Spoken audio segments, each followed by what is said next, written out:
Hello friends, welcome to my channel Veenasri Venkat. ఎలా ఉన్నారు అందరూ? సో ఇవాళ మనం హోటల్ స్టైల్ టేస్ట్తో పూరీ కర్రీ ఎలా చేసుకోవాలో చూద్దాం.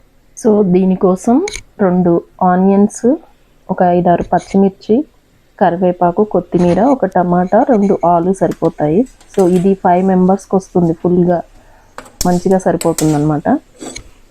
సో ముందు నేను కళాయి పెట్టి ఆయిల్ వేడి చేస్తున్నాను. ఆయిల్ వేడయ్యేలోపు మనం ఇవన్నీ కట్ చేసి రెడీగా పెట్టుకుందాము.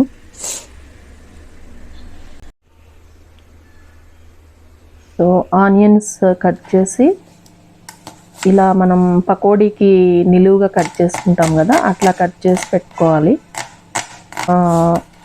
ఇంకా ఆలు పీల్ చేసి చిన్న చిన్న ముక్కలుగా కట్ చేసుకొని బాయిల్ చేసి పెట్టుకుంటే మనకి త్వరగా అయిపోతుంది కర్రీ. లేదంటే కర్రీలో కూడా వేసేసుకోవచ్చు. సో నేను ఇక్కడ ఓవెన్లో పెట్టాను అనమాట. కొంచెం వాటర్ పోసి ఓవెన్లో పెట్టేశాను.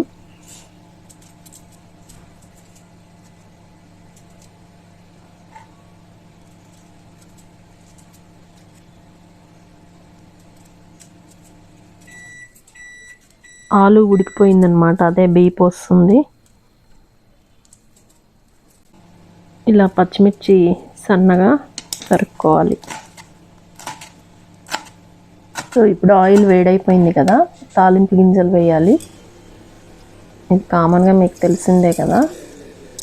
సో తాలింపు గింజలు మంచిగా కలర్ వచ్చిన తర్వాత ఆనియన్స్, పచ్చిమిర్చి, కరివేపాకు వేసి తిప్పుకోవాలి. ఇది నేను చెప్పాను కదా, ఆలు సన్నగా కట్ చేసి ముక్కలుగా వాటర్ పోసి ఓవెన్లో ఉంచాను. ఒక 2 మినిట్స్ అయితే మీకు కొంచెం మెత్తగా అవుతాయి, త్వరగా అయిపోతుంది అన్నమాట కర్రీ.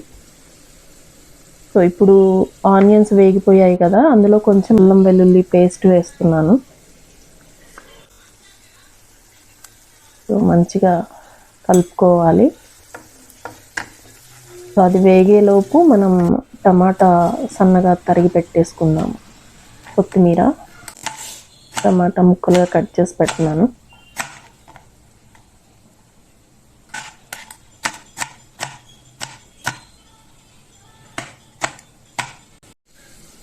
సో ఈ ఆయిల్ నేను పూరీ కోసం పెట్టాను అనమాట. సో ఆనియన్స్ వేగాయి కదా, టమాటా ముక్కలు వేసేసి అవి వేగేలోపు మనము పూరీ కోసం పిండి కలుపుకుందాము. కొంచెం సాల్ట్, ఆయిల్ వేసి సాఫ్ట్గా కలిపి పక్కకు పెట్టేసుకుంటే ఈలోపు కాసేపు నానుతుంది కదా, మంచిగా ఉంటుంది అనమాట. పూరీ పొంగుతాయి మంచిగా. సో ఇప్పుడు ఈ టమాటాలు కూడా మగ్గిపోయాయి కదా, ఇప్పుడు నేను ఈ ఆలు హాఫ్ బాయిల్డ్ అయ్యాయి కదా, అవి వేస్తున్నాను అనమాట.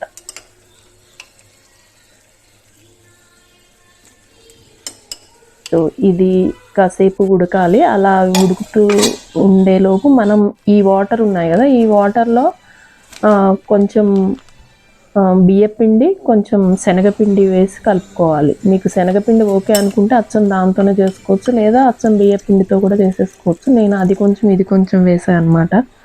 శనగపిండి అందరికీ పడదు కదా యాక్చువల్గా, అచ్చం బియ్యపిండితో కూడా చేసుకోవచ్చు, టేస్ట్ బాగుంటుంది. సో ఆ వాటర్ పోసి ఇలా మిక్స్ చేసుకోవాలి, తగినంత సాల్ట్ వేసుకోవాలి. సో ఆ కర్రీ దగ్గరగా అయ్యేలోపు మనం పూరీ రెడీ చేసుకుందాము.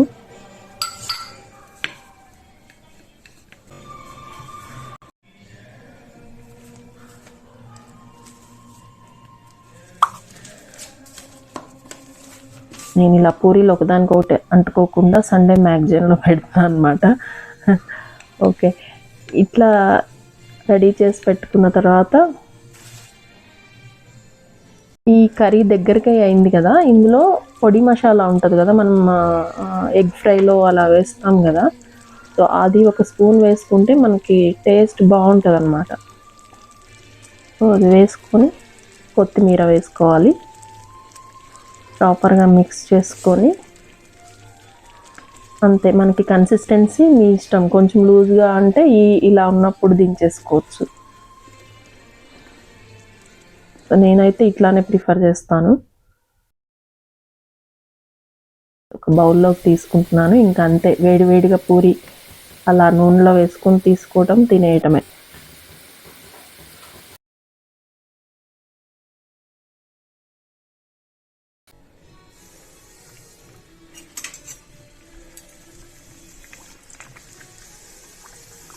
సో ఆయిల్ కూడా పూరి చేయడానికి బాగా వేడి వస్తే మంచిగా పొంగుతాయి అన్నమాట.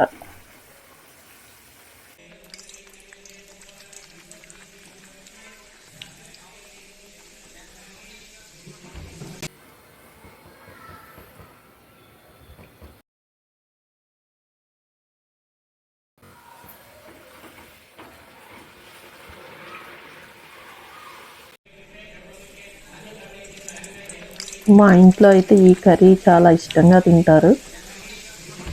చూసారా ఇప్పుడు ఆయిల్ బాగా వేడిగా వచ్చింది, పూరి ఎంత బాగా వస్తుందో.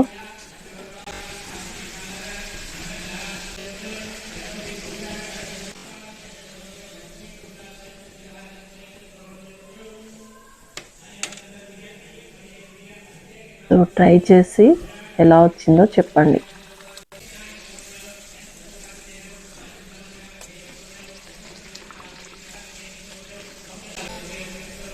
పక్కన అయ్యప్ప స్వామి పూజ జరుగుతుందన్నమాట, అదే వాయిస్ వినిపిస్తుంది మనకి.